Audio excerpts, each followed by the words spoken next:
베드로전서 5장 1절부터 같이 말씀을 봉독하겠습니다. 너희 중 장로들에게 권하노니 나는 함께 장로된 자요 그리스도의 고난의 증인이요 나타날 영광에 참여할 자. 너희 중에 있는 하나님의 양무리를 치되 억지로 하지 말고 하나님의 뜻을 따라 자원함으로 하며 더러운 이득을 위하여 하지 말고 기꺼이 하며 맡은 자들에게 주장하는 자세를 하지 말고 양무리에 본이 되라. 그리하면 목자장이 나타내실 때에 시들지 아니하는 영광의 은혜를 얻으리라. 젊은 자들아 이와 같이 장로들에게 순종하고 다 서로 겸손으로 허리를 동이라. 하나님은 교만한 자를 대적하시되 겸손한 자들에게는 은혜를 주시느니라. 그러므로 하나님의 능하신 손 아래서 겸손하라. 때가 되면 너희를 높이시리라. 너희 염려를 다 주께 맡기라. 이는 그가 너희를 돌보시리라. 근신하라 깨어라. 너희 대적 마귀가 우는 사자같이 두루다니며 삼킬 자를 찾나니 너희는 믿음을 굳게 그를 대적하라. 이는 세상에 있는 너희 형제들도 동일한 고난을 당하는 줄을 알미라. 모든 은혜의 하나님 곧 그리스도 안에서 너희를 부르사 자기의 영원한 영광에 들어가게 하시니가 잠깐 고난을 당한 너희를 친히 온전하게 하시며 굳건하게 하시며 강하게 하시며 털을 견고하게 하시리라. 권능이 세세 무궁하도록 그에게 있을지어다. 아멘. 우리는 새해 초부터 지금까지 하나님이 미리 아심을 따라서 성령의 거룩하게 하심으로 그리스도의 핏부림을 받고 택하심을 받은 성도들이 이 세상에서 이방인과 같은 나그네 삶을 살아가는 가운데에서 그리스도를 믿는 믿음 때문에 겪게 되는 고난과 그리고 그 고난 후에 얻게 될 영광을 주제로 해서 말씀을 살펴보았습니다. 오늘은 베드로의 마지막 당부가 들어있는 이 말씀을 중심으로 해서 그리스도께서 받으실 영원한 영광에 참여하게 될 성도들에 대해서 다시 한번 생각해보고 은혜를 사모하고자 합니다. 우리에게 있어서 고난의 끝은 바로 예수 그리스도의 재림입니다. 주님께서 다시 오시면 지금까지 우리가 받은 모든 고난은 끝날 뿐만 아니라 영원한 영광의 면류관이 우리를 위해서 기다리고 있다는 사실을 기억해야 합니다. 그래서 오늘 베드로는 자신이 앞으로 나타날 영광에 참여할 자라고 스스로 말하고 있는 것입니다. 만일 우리 그리스도인들이 베드로 사도처럼 앞으로 우리에게 나타날 영광에 참여하기를 원한다고 하면 이 세상 참으로 나그네 길을 걸어가면서 우리는 어떻게 살아야 하는지 한번 생각해 보겠습니다. 먼저는 교회의 리더들에게 주는 교훈인데 좋은 리더가 되라 하는 말씀입니다. 이것을 목사에게 적용하면 교회의 목사가 좋은 목사가 되어야 된다. 그렇게 말씀하고 있는 것입니다. 베드로 사도는 사실 선한 목자의 필요성을 너무나 잘 알고 있었습니다. 그는 선한 목자에 대한 경험을 가졌던 사람, 제자들을 고난에 잘 대비하도록 계속해서 훈련시키시면서 제자들을 위해서 쉼없이 기도하시고 하나님의 말씀을 가르쳐 주면서 천국 복음을 전파하시고 뿐만 아니라 제자들이 시험과 유혹에 크게 넘어졌을 때에도 그들을 다시 위로하고 다시금 일으켜 세워주시던 주 예수 그리스도 그 선생님 선한 목자의 모습을 베드로는 기억했던 것입니다. 예수님도 이렇게 말씀하셨죠. 요한복음 10장 11절 12절에 나는 선한 목자라. 선한 목자는 양들을 위하여 목숨을 버리거니와 싹구는 목자가 아니요 양도 제 양이 아니라 이리가 오는 것을 보면 양을 버리고 달아나나니 이리가 양을 물어가고 또 해치느니라.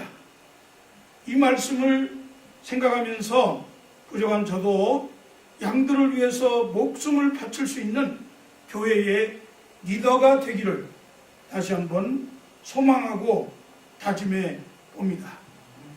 교회에서 말씀을 가르치는 이 목사, 즉 장로의 중요성은 참으로 여러 번 강조하여도 지나치지 않을 것입니다.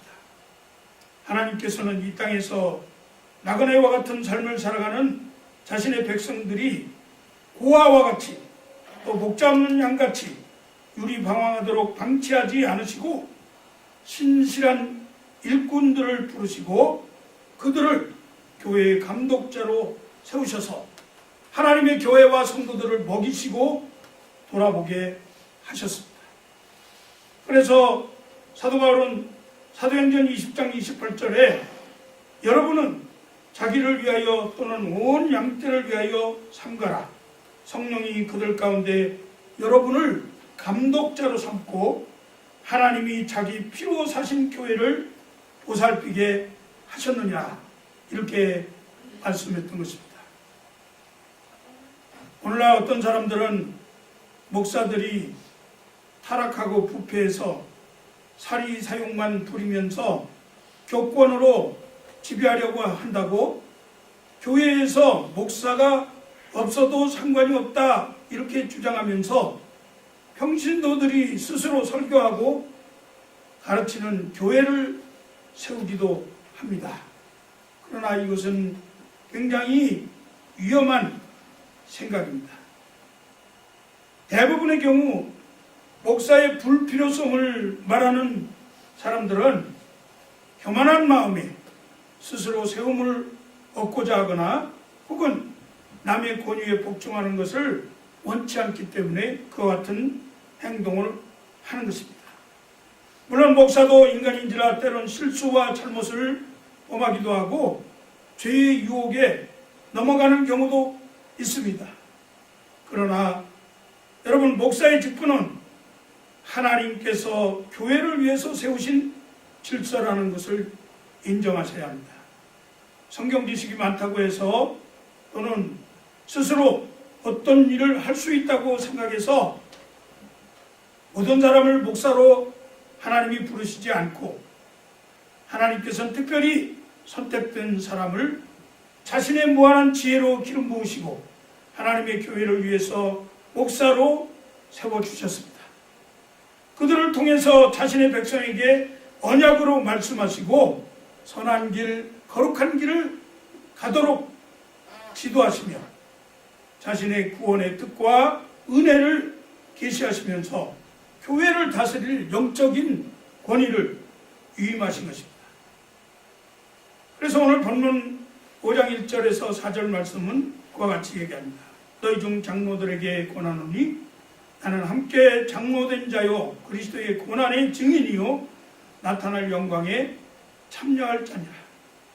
너희 중에 있는 하나님의 양무리를 치되 억지로 하지 말고 하나님의 뜻을 따라 자원함으로 하며 더러운 이득을 위하여 하지 말고 기꺼이 하며 맡은 자들에게 주장하는 자세를 하지 말고 양무리에 돈이 되라. 그리하면 목자장이 나타나실 때에 시들지 아니하는 영광의 관을 얻으리라.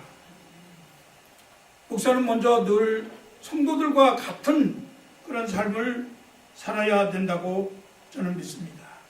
목자가 양떼와 같이 함께 살지 않으면 잘 파악할 수 있겠습니까?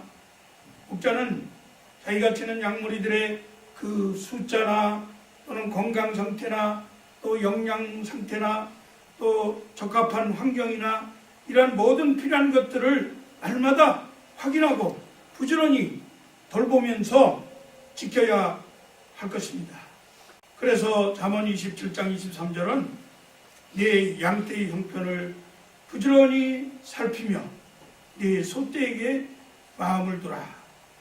오늘 말씀이 우리에게 이야기하는 것처럼 마음을 더러운 이득에 두지 말고, 그리고 이 직임을 억지로 하지 말고, 그리고 양무리들의 본이 되라, 그렇게 말씀하셨습니다. 솔직하게 이 말씀을 받는 저는 자신을 고백한다면 때로는 목사로 부름받은 저 자신이 한없이 부족하고 또 부끄럽다, 자신의 모습을 그렇게 느낄 때가 있습니다. 그럴 때마다 참 목사의 직이 얼마나 무거운지, 이 무거운 짐을 좀 당장 내려놓고 그리고 그만 두었으면 좋겠다, 그런 생각을 할 때도 있습니다. 마지못해 정말 억지로 교회를 이끌어가야 하는 그런 상황이 또 생겨날 때도 있습니다. 그럴 때마다 저 자신을 다시 쳐서 복종시키면서 부족한 저 자신을 하나님을 알게 하시고, 하나님이 구원을 저에게 베풀어 주시고, 그리고 뿐만 아니라 하나님의 성도들을 섬기면서 하나님의 그 귀한 말씀을 전파하는 이 일을 위해서 특별히 불러주시고, 그리고 앞으로 장차 주님과 함께 누릴 영광에 참여할 수 있도록 기회를 주셨다는 그러한 생각에 너무나 감사한 마음으로 다시 한번 충성을 다짐하고 또 새롭게 마음가짐을 갖게 되는 것입니다. 목자장 되시는 주님께서 시들지 않고 썩어지지 아니할 그런 영광의 관을 저에게 약속하셨기 때문에 그 약속을 의지하고 다시금 열정을 태우고, 그리고 복음을 위해서 성도들을 돌아보는 일에 힘을 다하게 된다는 말씀입니다. 두 번째 우리가 생각해야 할 것은 교회의 젊은 자들, 특별히 신앙적으로 어리고 연소한 성도들에게 주는 교훈으로 언제든지 겸손하라 하는 말씀입니다. 이 연소하다, 젊다고 하는 것은 사실은 경험이 미천하고 지식도 또 육체적인 성숙도 믿음도 성숙하지 못한, 그러나 혈기방장에서 실수와 또 업신여금을 받기에 충분한 그러한 행동을 하는 그러한 사람들이라고 할 수 있을 것입니다. 오늘 본문 5절 6절에 보니까 젊은 자들아 이와 같이 장로들에게 순종하고 다 서로 겸손으로 허리를 동이라. 겸손으로 옷을 입으라, 그런 뜻이죠. 하나님은 교만한 자를 대적하시되 겸손한 자들에게는 은혜를 주시느니라. 그러므로 하나님의 능하신 손 아래서 겸손하라. 때가 되면 너희를 높이시리라. 본문 말씀은 먼저 교회 안에 위계 질서가 있음을 깨닫게 해줍니다. 젊은 사람들은 윗사람들에게 순종할 것을 가르칩니다. 여기서 말하는 장로는 연장자를 의미하기도 하고, 그리고 영적인 연장자인 교회의 지도자 또 목사를 의미하기도 합니다. 모든 교회가 영적으로 든든히 바로 서기 위해서는 반드시 어린이들, 젊은이들, 신앙적으로 어린 사람들, 이런 사람들이 연장자 되는 교회의 리더, 지도자에게 순종하는 질서가 반드시 필요합니다. 성도들이 순종을 배우는 것은 더 큰 유익이 교회 안에 있게 된다 하는 것입니다. 그리스도인의 겸손은 주님의 은혜를 인정하고 그 은혜를 따라 사는 것을 의미하는 것입니다. 그리스도인들은 자신이 구원함을 받았음을 오직 주님의 은혜인 것으로 알고 결코 교만해서는 안 됩니다. 그리스도인의 겸손은 우리를 부르시고 구원하신 주님이 자기를 낮추시고 십자가에 죽기까지 복종하신 그 겸손과 오직 하나님의 은혜에 전적으로 의존하는 삶에서 겸손이 나오는 줄로 믿습니다. 겸손은 예수님이 친히 보여주신 성도들이 배워야 할 성품과 태도인 것입니다. 마태복음 11장 29절 말씀에 나는 마음이 온유하고 겸손하니 나의 멍에를 메고 내게 배우라. 그리하면 너희 마음이 쉼을 얻으리니. 빌립보서 2장 6절 말씀은 너희 안에 이 마음을 품으라. 곧 그리스도 예수의 마음이니. 그리스도의 제자들은 그리스도의 마음을 닮아가는 거예요. 그리스도의 마음을 닮아가는 것은 곧 겸손과 온유한 마음을 가지고 그 주님께서 가신 그 나그네 길, 고난의 길을 감사함으로, 감격으로, 은혜로 감당해 가면서 가는 것을 말하는 것입니다. 높아지는 일이 하나님으로부터 나오도록 하시고 스스로 높아지려고 애쓰지 마십시오. 교만한 사람은 세상의 유혹을 받아서 모든 문제와 염려의 상황을 하나님께 맡기지 못하고 하나님을 의지하고 인도하심을 기다리는 것보다 자신의 어리석은 지혜를 의탁하면서 스스로 헤쳐나가려고 발버둥 치다가 결국 더 큰 올무에 빠지고 원치 않는 고난을 당하면서 망하게 되는 것입니다. 그러나 여러분, 어떤 사람들은 하나님께서 모든 것을 해결해 주실 것이니까 사람이 나설 필요가 전혀 없다고 생각하기도 하지만 이건 역시 잘못된 생각입니다. 하나님께서는 우리가 할 수 없는 환경이지만 많은 경우 부족한 그리고 연약한 우리를 통해서 역사하십니다. 주님은 우리가 염려하는 그러한 모든 직면에 처해 있을 때 우리에게 해결할 용기를 또 주시기도 합니다. 환경을 이해할 수 있는 지혜를 주시기도 합니다.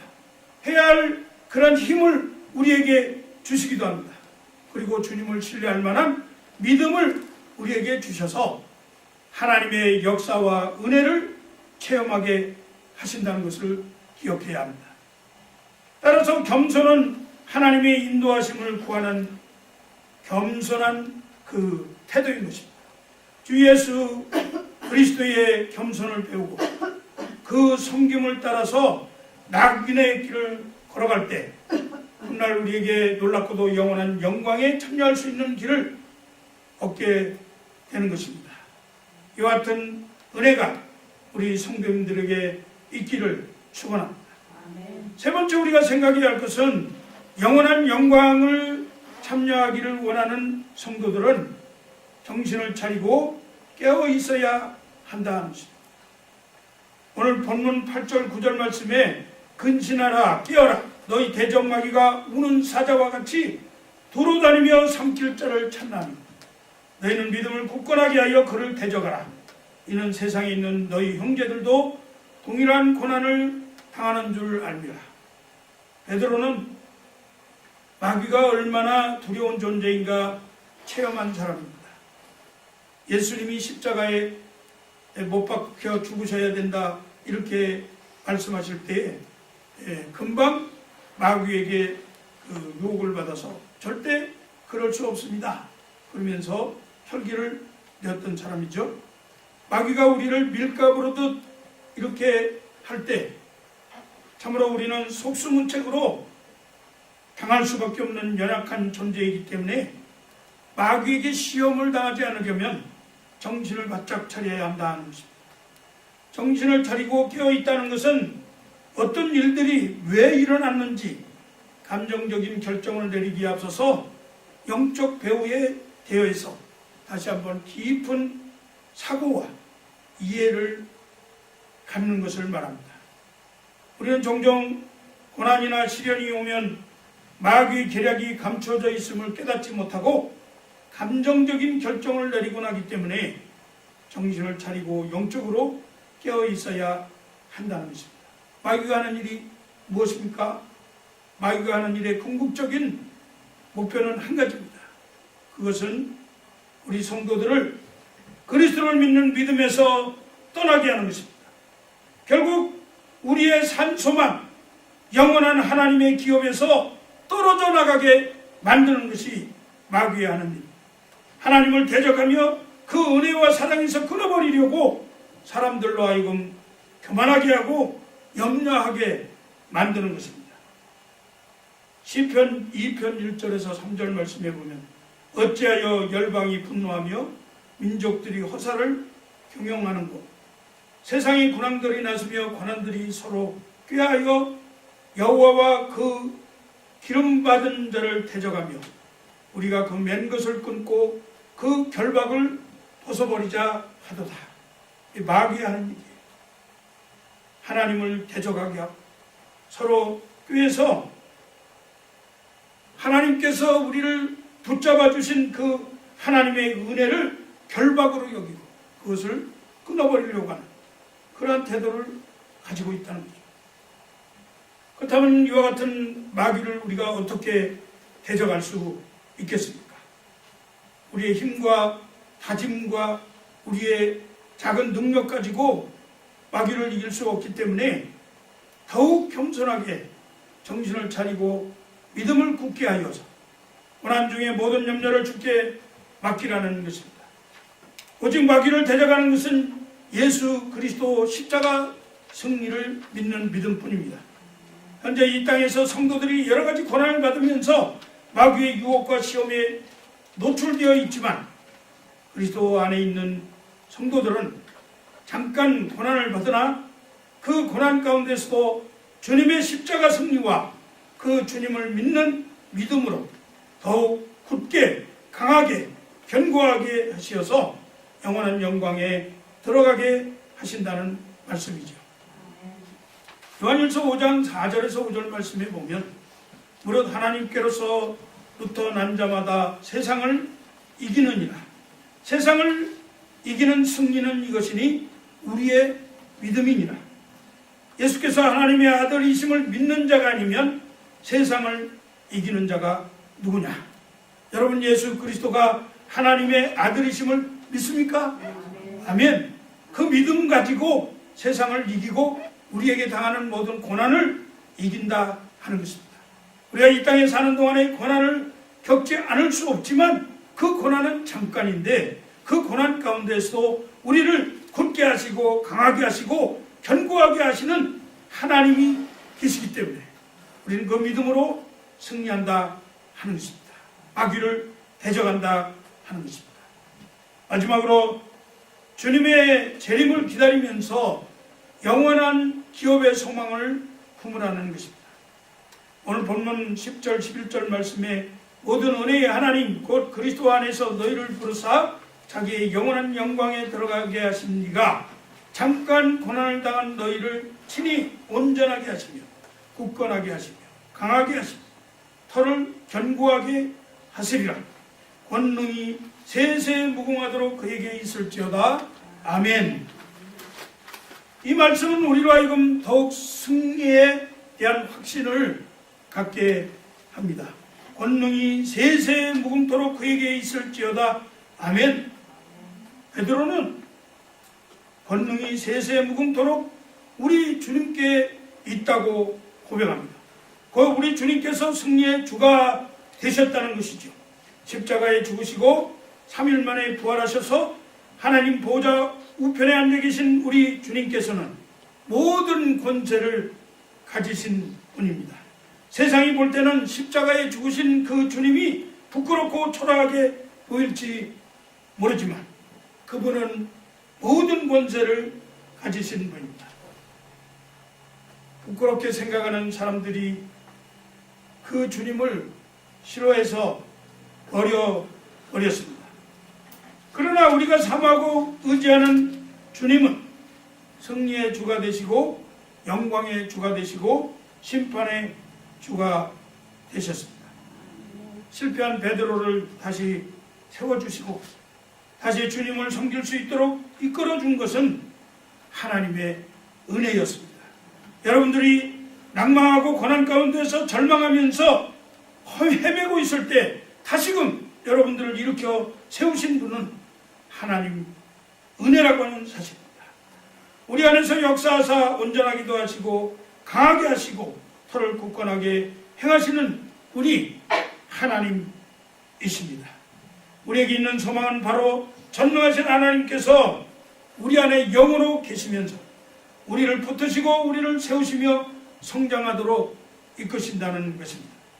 우리는 고난 중에 실패할 수도 있어요. 죄의 유혹으로 넘어질 때도 있습니다.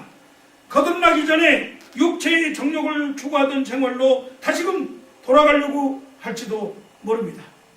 그러나 우리를 다시 불러서 능력 있는 일꾼으로 삼으실 수 있는 분은 오직 하나님 아버지이십니다.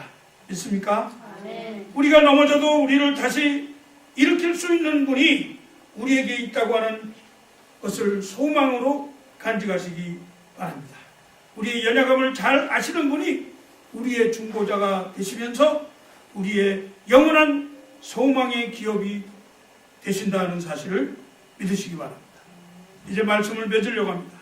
사랑하는 성도 여러분, 우리 그리스도인들은 예수 그리스도의 구속의 내용과 은혜인 이 복음을 전파하는 고난의 종들입니다.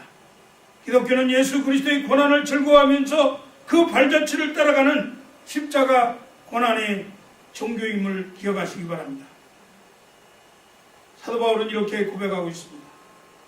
나는 이제 너희를 위하여 받는 괴로움을 기뻐하고 그리스도의 남은 고난을 그의 몸된 교회를 위하여 내 육체에 채우노라. 여러분, 모든 성도들에게는 영원한 영광에 참여하기 전에 이 세상 나그네 길 우리의 삶에 채워야 할 그리스도의 남은 고난이 있음을 기억하시기 바랍니다.